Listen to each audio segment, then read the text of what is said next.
what constitutes a good price? How do we know whether something is of real value? Well, I guess some people like to go shopping, for example, and look around at the various items, look at the prices and say, well, yeah, this is fair, no, that's too expensive, or this is a bargain. And so price is often a good indicator, and in a relatively competitive market where you've got lots of alternatives, like clothing shops, for example, you can pretty much assume that the price is a fair example. Now, quality is going to cost more, and so some retailers, some providers of services will be at the high end of price, saying that their item is of superior quality.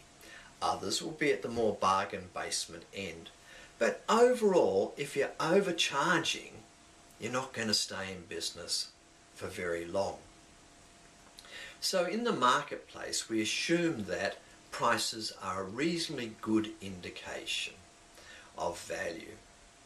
Nevertheless, shopping around and getting the right information is important, knowing when there are specials on, and being prepared to travel a little.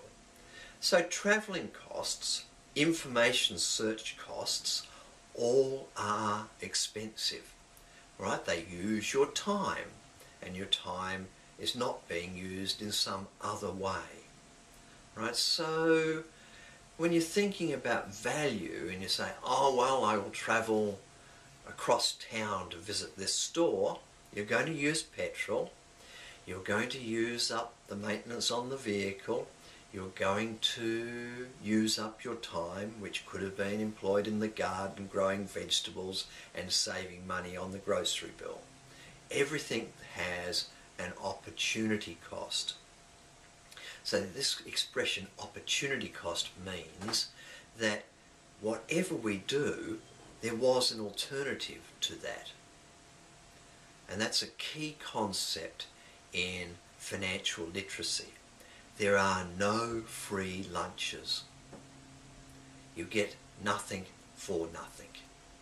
So we either pay money, or we use our time, or we use other resources to try and get a special price.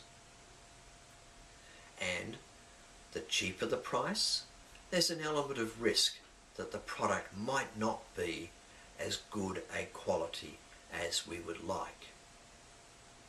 So, in terms of financial literacy, a key principle is to remember there are no free lunches. You never get anything for nothing. And then I suppose you're going to say, but I remember an example where I did.